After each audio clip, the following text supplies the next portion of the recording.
So you're going on the Alta Via 1 in the Italian Dolomites. Same here. If you're anything like me, you booked this hike way in advance. For me, it was over a year ago that I booked this hike. So I've had that amount of time to think about what I need to take. Where can I cut off an extra kilo or even just grams? I don't want to be carrying anything unnecessary. I've found quite a few helpful videos and lists online which have helped me make those decisions, but there wasn't anything exactly what I needed. So here is a list of my equipment that I took on the Alta Via 1 in the Italian Dolomites for July 2025. Okay, so as you know, as an experienced hiker yourself, hiking is all about layers. So you're usually starting quite early in the morning, so you need warm layers, but as you get going, especially in any kind of Alp area, you're on hills, so you need to be able to take off those layers. For me, it's going to be 10 days, July, so that's the peak of summer in Europe. I'm expecting minimum, maybe at night time, of 8, and a max during the day, if it is a sunny day, up to like 28, 29 degrees. So we're averaging maybe 15 to 20 degrees during the day, if the weather's nice. My warmest layer is a synthetic puffer. I have a goose down puffer, but I don't think I will need it being summer. So I have a Fjallraven synthetic puffer, which I think will do the trick as my warmest layer. It does compact down quite well, and I will put it in a compression sack so I can get it as small as possible. I don't have to worry about damaging feathers or anything because it is synthetic. It is quite warm. It's not something I would wear if I was going over for winter, but this is definitely going to be my warmest layer at night time. Next layer is a long sleeve shirt. I will be taking this one. It's actually a sun shirt. It's by Black Diamond. So if it's really sunny, I would actually be wearing this because it is SPF 50 plus, offers a really good sun protection, has a hood if I need to protect the back of my neck. But it's really good to wear kind of first thing in the morning to start out your hike as you leave the refugios each morning, while that morning kind of fresh air, and it's a little bit chilly when you start each morning. So this is my long sleeve that I'll be taking, and I can also wear this at night time in the refugios underneath my synthetic down jacket if it is quite chilly. I will be bringing 2 t-shirts on this hike. So first one is actually I think it's men's. It's a men's Marmot t-shirt. I like to walk in t-shirts just not only for shoulder coverage, but I don't like to walk in singlets because of the friction your backpack can have on your skin. I like to have something in between the backpack and my skin, so I always walk in t-shirts for that factor. And they're both quick dry, very quick dry shirts. This one's synthetic, and my second one is North Face. This one is merino. So if you don't know anything about merino, look it up because it's the best material known to man. It has no odor to it. You can wear it for 10 days before having to wash it, but if you do need to wash it on the hike, it'll dry super quick. So cannot recommend merino enough. So this is my second t-shirt that I'll be wearing. If I was to hand wash at night time, I can kind of put this on my backpack and it will be dry within max an hour. It's super quick dry, so that's the idea between 2 t-shirts. Next up is pants. Okay, so shorts, summer. I will definitely be wearing shorts. So I have these LNDR. I don't know what brands you have where you're from. In Australia, we have quite a lot of activewear brands. So I found these LNDR, I think they're 8-inch. Let's be honest, you buy a certain length and they're a certain length by the time you're wearing them because they always ride up. They always promise that they're not ride up, but they ride up. So I always buy 8-inch thinking that it will go up to 6-inch. So navy blue, doesn't matter what color obviously. It has pockets. I don't like putting things in the pockets of tights just because, I don't know, they bounce around. It's uncomfortable. So yeah, they're the shorts that I'll be wearing probably majority of the time, I think. And then my long tights that I have are Fjallraven. Love this brand. These are Abisco tights, so they have padding on the bum, padding on the knees. They do have really handy pockets. I know I just said I don't like pockets on tights, but these ones are so handy particularly this one, it's specifically a map pocket, so you can pull a map out, shove it back in. These tights are the best. They breathe. I know a lot of long tights out there, I've tried them all, they do not breathe, and then you get sweaty legs and then you wish you had your shorts on. But I really do recommend these for your Raven Abisko tights. They are the bee's knees. The only other long pair of pants that I'm taking are a pair of pants that I can sleep in. So these are icebreakers, 260 merinos. So again, odor resistant, quick dry if I need to wash them, but I will just be wearing those thermals at night time in the refugios and to bed. Also to bed, I'm wearing an icebreaker, really lightweight t-shirt, and that's just going to be my pajama top the entire time. I can wear that on the last day if I feel like those two are beyond wear, but they'll be fine. But I do have a backup t-shirt in my pajama top if I do need one. So I will be taking 3 pairs of undies. Again, you can wash them and pin them to your bag during the day if you need to hand wash them. And 1 sports bra.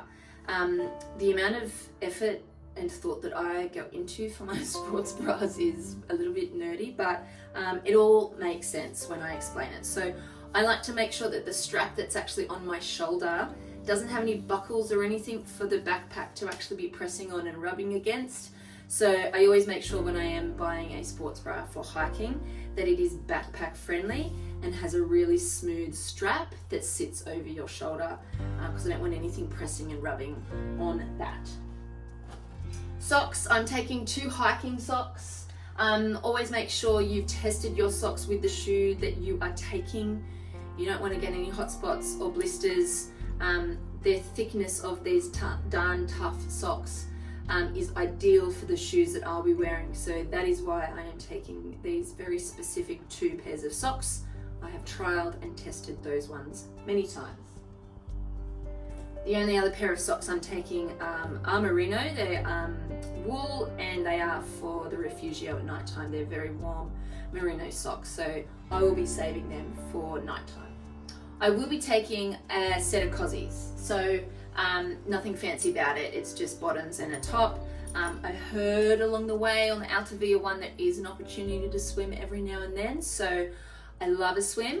I will be ready to go. So equipment, I will be bringing a silk liner. The refugios actually ask you to bring a silk liner, so you know, washing all their bedding and everything up that they have up there in the mountains is quite the task. So they ask that everyone sleeps in a silk liner, and then they don't have to do as much washing because you bring this with you and you take it away with you, and they don't have to wash it. We do. So this is a Cedar Summit silk liner. It's really comfy. It's got the pillow pocket in it as well. Speaking of, I have a pillow. It's just a travel pillow. I think this one is Nemo. It goes out to about that much, which is awesome, just with a few kind of puffs of air in it. It's a really good pillow, and as you can see, goes down quite little. And then a towel. So Cedar Summit, again, airlight towel. This one is actually extra large, believe it or not, and it's enough to kind of wrap around you if you really need to, or go down for a swim, or obviously use it for your showers. But yes, that is my towel. And Cedar Summit wipes, I accidentally ordered extra large, but heck, I'll take them. So that's why they're so big. But these are really good wipes if you just need to wipe your face, or if you can't have a shower for some reason, you can kind of freshen up a little bit. So I always take a few little wipes with me when I'm hiking. I'm taking a few of these safety pins. So these are really good to pin on your bag, pin anything you've washed overnight to your bag to dry in the sun as you're hiking. So I always take a few of these safety pins with me. I will be taking some wilderness wash. This is mainly to wash clothing or underwear if I need to, so it's just a really small amount that I will be taking. It's really good stuff, this stuff. When choosing sunnies to take on your hike, make sure you take sunnies that when you wear them and you're looking down at the ground, they don't slip down as you walk. So try them on, go for a walk and look down, and if your sunglasses slip down, they're just too heavy. So I have quite a few pairs of sunglasses, and you accidentally wear the wrong ones, it can make or break your day. Like, it's really frustrating. So make sure you wear a really lightweight pair of sunnies. That would be my advice. You can even put a lanyard on your sunglasses so that you can easily pop them up or down depending on if you're in tree coverage or if you're out in the open and it's really sunny. So yeah, any kind of sunglasses, but my advice is just make sure they're lightweight and they're not heavy.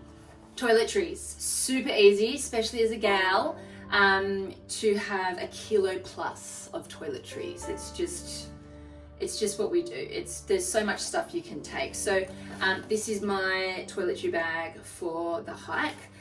It's quite minimal if I say so myself. So that's body wash for 10 days. So I put it in just one of those reusable little pouches. So 10 days worth of body wash. Toothbrush with a little cover on it. And obviously goes with that is toothpaste. Just some moisturizer. I always put moisturizer on my face at night time. Some deodorant. This is just like a really small little tin of rub-on deodorant. I'm lactose intolerant. I like to eat all the cheese and ice cream and creamed pastas that I can. So I will be taking drugs and eating the food that I like to eat. Now, a little invention that I take on all my hikes, especially if I'm in refugios, is when you've got all your body wash and everything that you need in your shower, where do you put it? Not a lot of places have shelving in the shower. So I just bought like a little mesh bag and just a clip-on coat hanger just to put over the door or to put over the side or to put on the tap or to put somewhere so that you can put your body wash and everything in there and you don't have to put it down on the ground.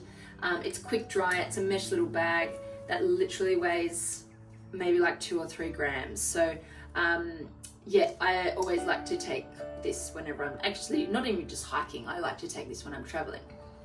Kindle, I always take a Kindle when I'm on hikes. Sometimes you get to your refugio super early, and what do you do if you get there and you've got time to kill? Obviously you could nap, you could chat to people, you could go for a little walk around if you want to, but I always like to have my Kindle at hand as an option, obviously loaded up with a book and already downloaded. So I will be taking a Kindle. For my drinking bladder, I swear by this brand called Gigrig. I can't recommend them enough. They are pressurized, so you pump it a few times to put pressure in the bag, and then you don't have to suck on the hose. You can actually spurt it, you can wash down your face, you can give someone else a drink if you need to without them putting their mouth on the mouthpiece. So Gigrig is the brand. Super easy to clean because the opening opens right up and you can reach in and pull it inside out completely, so it dries really quickly. So I've had this bag for, I reckon, 15 years. I've never had to replace a piece on it. Really good brand, Gigrig. A massage ball for rubbing the arch of my foot on each night, just to kind of give it a massage. This is cork, so it weighs nothing. It's very lightweight, and I'll just shove that in an empty pocket in my bag. Hiking poles. Here in Australia, we're not really a hiking pole nation, but I quickly learnt when I did the Tour de Mont Blanc that these are crucial, up and down hills as well. So not so much on the flat for me, so I can put them away when we're on the flat, but there won't be any flats on this hike. So yeah, poles are crucial for any kind of out walking. The tricky thing about poles is airlines. Sometimes they won't let you kind of carry them on. Like, fair enough, underneath these stoppers it's a bit stabby. So just make sure you check it in, or even on check-in luggage they might not allow you to take them. So just be really careful with hiking poles. Maybe do some research if you're allowed to take them. If that doesn't fit in your bag that you're checking in, I found that you can actually remove them altogether, so it makes it a little bit shorter if you were to take them apart like that. So yes, hiking poles, a must if you're hiking in the Dolomites. And it's what's the science behind it? It's like 25% of weight comes off your knees when you hike with hiking poles. So they really do help. I'll also be taking a first aid kit. It's in a yellow bag. It's really easy to see. There's quite a lot in here, from hydrolyte to bandages to band-aids to blister prevention, to a box that has quite a lot of medication in it, just in case I need any Panadol or Nurofen or Clarentine or anything. So that is all my medication if I do need it. Now when you reach your refugio, the first thing you do is take your backpack off.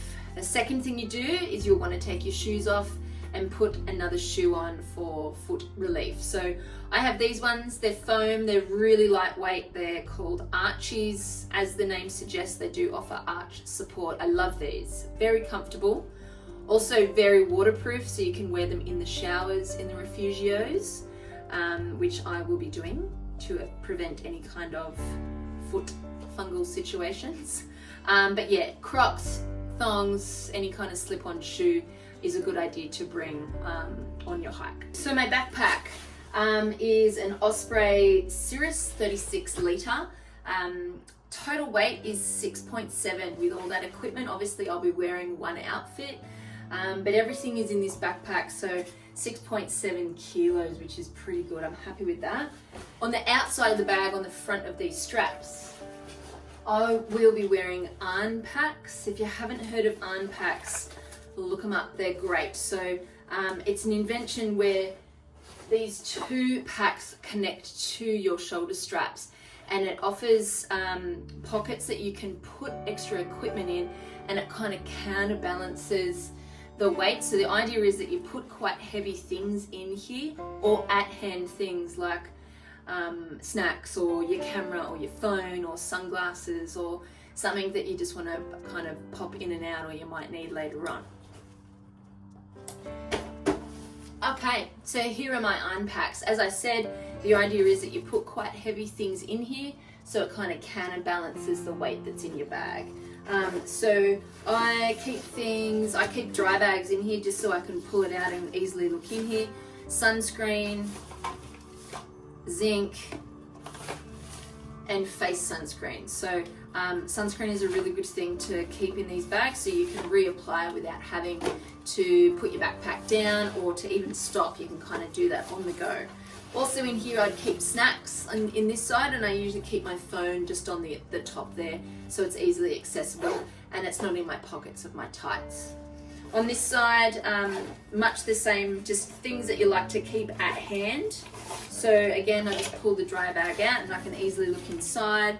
I've got a Katadyn water filter for just in case my bladder is out of water or whatever. I have one extra water bottle if I need.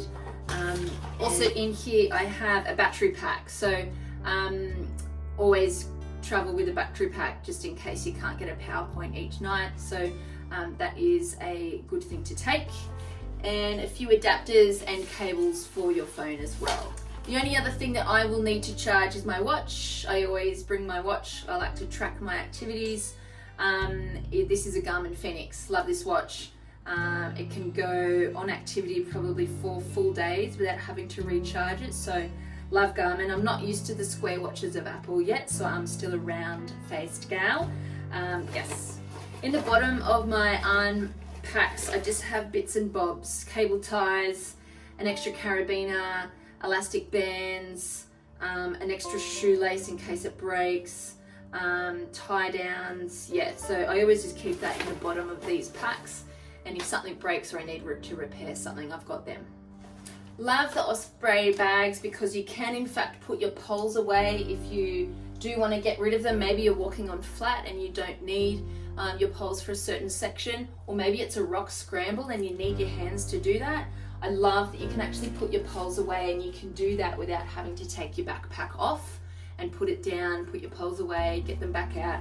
You can do that while you're walking. So there's just a keeper here on the strap, and there's a little keeper there down below, and you can just cinch them together and then away you go without your poles. Love that feature. So that's all my equipment for my 10-day hike. We've gone with a company called Booker Trekking. There are so many companies to go with. They will organise your accommodation, your dinner, and your breakfasts. Some of them offer transfers to and from bus stations. The closest city is Venice, so you might want to get yourself there, but have a look if your company includes the bus from Venice to the start of the hike. That's something that you'll need to do your research for. But as I said, there are so many companies that can do all those bookings for you, or you can do it all yourself. If you're organized enough, you can book all those refugios yourself, but it does book up quick. As I mentioned, I booked a year ago, and I just wanted someone to do that all for me. So we went with Booker Trekking. So far the information that they've given us has been really good. So we'll see how they go actually on the hike. So what's included in your booking is breakfast and dinner, which is awesome because the food on the hike looks amazing. I can't wait for all the pasta and the pizza and the wine. It's going to be great. For an additional cost, you can buy lunch, a packed lunch for each morning. So when I did the Tour de Mont Blanc, this was like €5 or €6, and it gave you a sandwich, which was meat, bread, cheese, an apple, a muesli bar, could be some other kind of sandwich. But yeah, it was basic, but gosh, it was so good because the Europeans know how to do salted meats, they know how to do cheese, they know how to do bread really well. So those lunches were amazing. Or you can stop at the refugios on your way, the ones that you pass. For lunch, you can have another pasta or a pizza or a proper stop at a refugio if you want. All right, so I hope you found this video helpful. That's just all the equipment that I will be taking. I can't wait, and hopefully see you on the trail sometime.